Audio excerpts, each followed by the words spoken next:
What's up, Facebook Live, Instagram Live? Nice to see you all.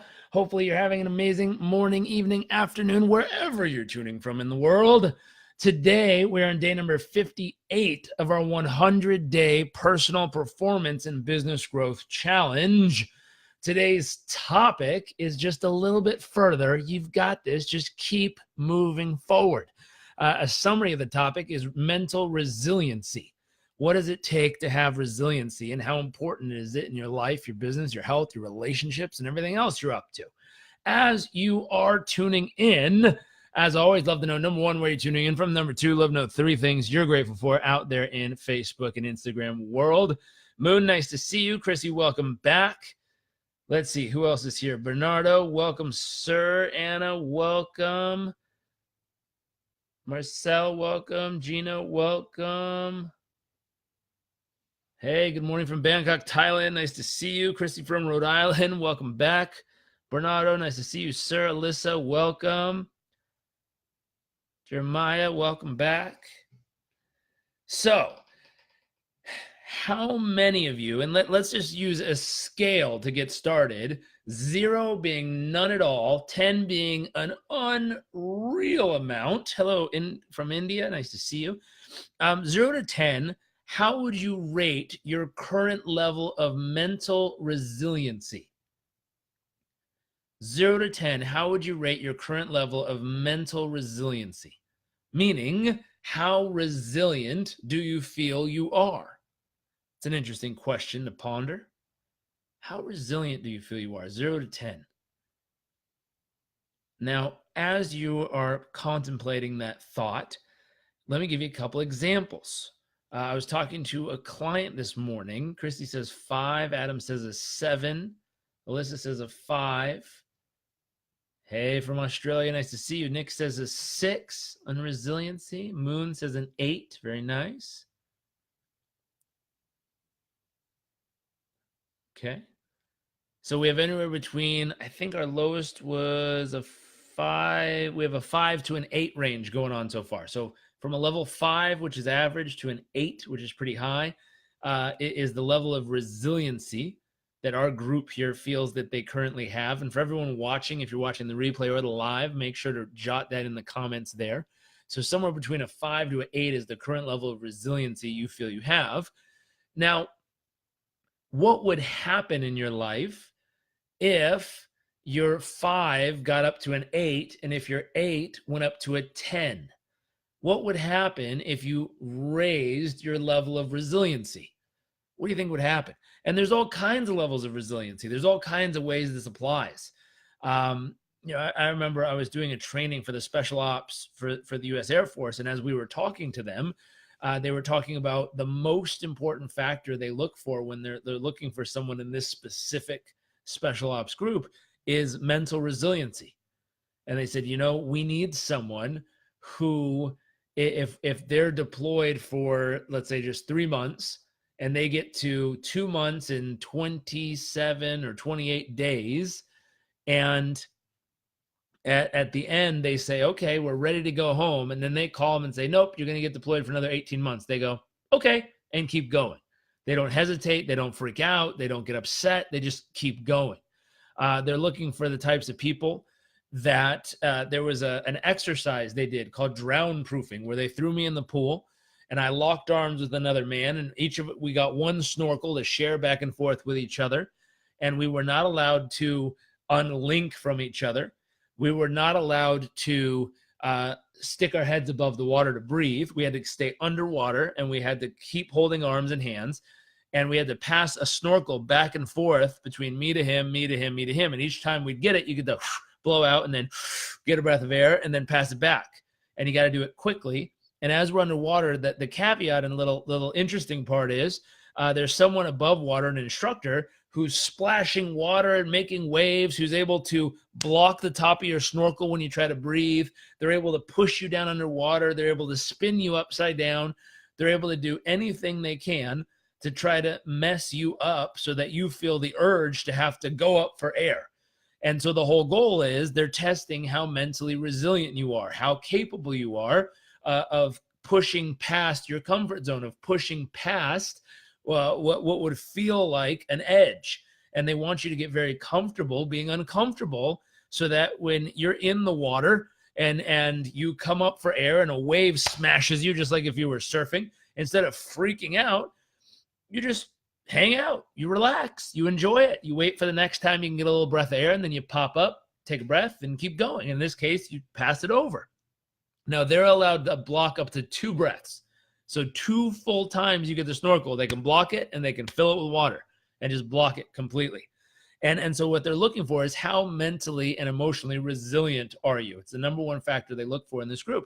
Now, it's interesting. I was talking to a client this morning who was struggling, and we said, hey, here's what we're going to do to get through this struggle. You need to go jump in the shower, ice cold, New York City, for 3 minutes, ice cold. And he was like, oh my gosh, I can't do it. I don't know. He jumped in, and 60 seconds later, he jumped back out. He's like, I just can't do it. I can't do it. I can't do it. I can't do it. And what we're testing is his mental resiliency. Does he have the ability under a radically uncomfortable situation to get back in and choose to keep going regardless of how uncomfortable it is? And eventually, we talked a little bit for a few minutes. I was a little stern with him, and he got right back in. He did it. And the fun part was on minute number 3, he's like, it's not even cold anymore. And it was still freezing cold. It's just his body adapted. He became more resilient in that moment. And because he was able to push himself through it, he up-leveled his resiliency for the day. And so I'm going to ask, what's the number one place in your life that you could be a little bit more resilient in what you're doing? Is it your work? Is it your health? Is it your finances? Is it your relationship? Where is it? Where's the category of your life that if you were more resilient, you'd be getting better results? Where is it? And I'm not just talking about persistence. I'm talking about resiliency. And that resiliency is the ability to say, I'm going to do 5 minutes on the treadmill. I'm going to do a 60-second sprint, let's say. And when you get to 60 seconds, you say, you know what? I'm going to do 5 seconds more. And then you get to 60 seconds or 65 seconds. You go, you know what? I'm going to do 10 seconds more. And you get to 75 seconds. I'm going to do 5 seconds more. And pretty soon your 60-second sprint turned into a 3-minute sprint because you had the capacity to be resilient and continue to push yourself past what you felt was a current limitation. So where is it? Catherine says people's opinions of me. Nick says career. Bernardo says work. Ashley says work. Chrissy says relationships. So what category of your life? Now, plus is work, relationships, health, work. So we have all these categories. So here's the question. What would you have to do to get 10% more resilient in this category that you're focused on? What would you have to do to get 10% more resilient? What decision would you have to make to get 10% more resilient than you currently are? What habit would you need to build to get 10% more resilient than where you currently are? Adam says, get a coach. Chrissy says, I wish I knew. Amir says, in relationship. So I'll tell you something I do every day. I always work on getting the maximum ROI for my workout. So I'll do a 40-minute walk uphill. Then I'll do a 60-second sprint, a 90-second recovery, a 40-second sprint at a faster pace uphill, a 90-second recovery, and then a 30-second sprint, an even faster pace uphill, and a 90-second recovery. And in doing that, what I've trained myself to do is when I say a 60-second sprint, I get all the way to 60 seconds. And then when it counts down, I'm like 5, 4, 3, 2, and I can feel my body wanting to jump off and quit. I say just 5 more seconds, and I go to 65. And when I hit 65, I go 10 more seconds. And I see if I can get to 75. And I go 5 more seconds, see if I get to 80 seconds. And I just keep pushing a little bit more, a little bit more, a little bit more, a little bit more, and then relax. And then, I do the 40-second sprint, which is on a steeper incline and a faster pace. And I'm sprinting. I feel like my heart's going to explode. I feel like I'm going to quit. And then I go, you know what? 5 more seconds. And I see if I can push past it. And then I recover and I come back and it goes up a little bit more and goes a little bit faster for 30 seconds. And it's never just a 30-second sprint. You do 30 seconds and you go, you know what? 10 more seconds, 40 seconds, 10 more seconds, 50 seconds, 10 more seconds, 60 seconds. You're like, yes, I just turned a 30-second sprint, what I used to be able to do max for 30 seconds, into a full minute, 60-second sprint. And it's amazing. And it feels great on the other side. But that's one little mini area I practice so that in other categories of my life, when I feel like my brain's saying I've got nothing left, I go just 10 more seconds. When my body's like, I'm exhausted, I don't got it, just 5 more seconds. When it's the end of the day and I've been doing back-to-back calls and I know I promised myself I'd do this little Instagram or Facebook Live, I go just jump on for 10 minutes, just 10 minutes. And it's the practice of continually nudging yourself just a little bit further than what you want to do, a little bit further than what you're comfortable doing, a little bit further than what you're used to doing. Adam says, most people need to be in a life-threatening situation to be permanently motivated. Sometimes, or you can start to gain a new muscle by training yourself to build resiliency each and every day, which means you figure out what you're going to do, you make a commitment, and every time you get to the commitment, you decide to go a little bit further than what you said you're going to do. Our third core value as a company is over-deliver. What does that mean? We define what delivering means, and we always make sure we give a little bit more than what's expected. Always, every single time. People sign up and hire me to come and do a 60-minute keynote, and if the time's available, sometimes it's more respectful to cut it at 60, but if the time's available, I'll stick around for 2 hours. I'll give them double what they paid for because I want to make sure they get definite, endless amounts of value there. People sign up for 60 minutes coaching with me. If the time's available, I'll give them, an hour and a half of working together each time. And it's something where I train myself to give a little bit more than what was ever paid for or necessary. And that process started off on the treadmill, just saying, give a couple more seconds more, couple more seconds more, couple more seconds more. And then it permeated over into my business, and then it permeated in my relationship. Some of you said in relationships, you could use this. I look at my wife and I say, how could I love her a little bit more today? How could I show up for her a little bit more today? How could I support her a little bit more today? How could I go a little bit beyond what I've done before? And all these little thoughts of just a little bit more, a little bit more, a little bit more is what gains the mental muscle, the emotional muscle, but then the physical habit of showing up and doing it. Now, I have a great mentor in this category because my dad lives by this.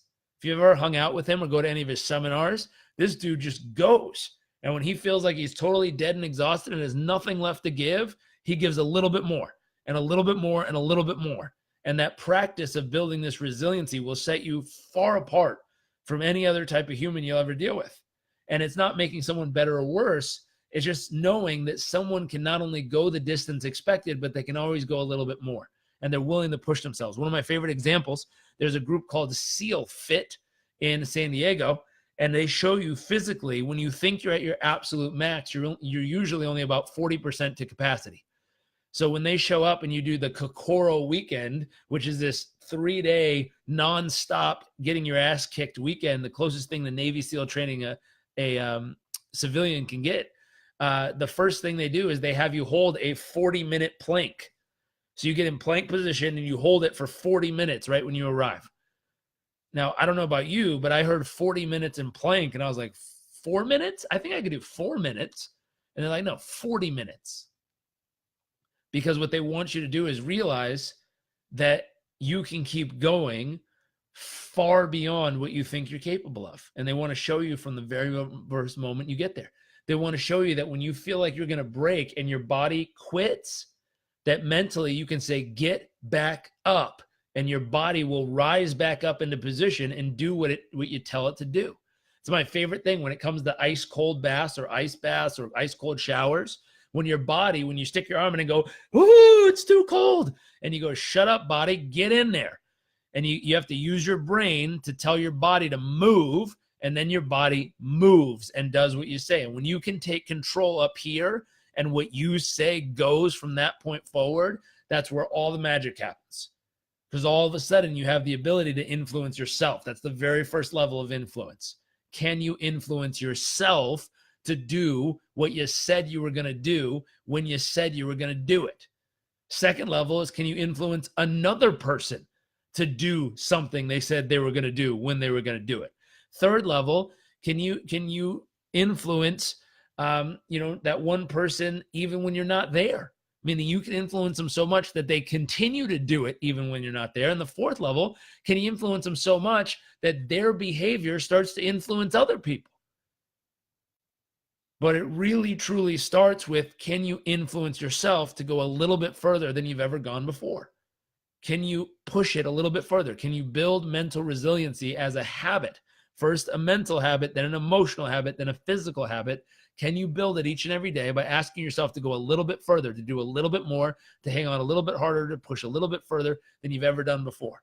That's today's challenge. Pick a category of your life and just really simply challenge yourself to build the mental resilience. Go a little bit further than you've ever gone before and see what happens. So have fun with this, kick some butt. I'll see y'all tomorrow for day number 59 of our 100-day personal performance and business growth challenge.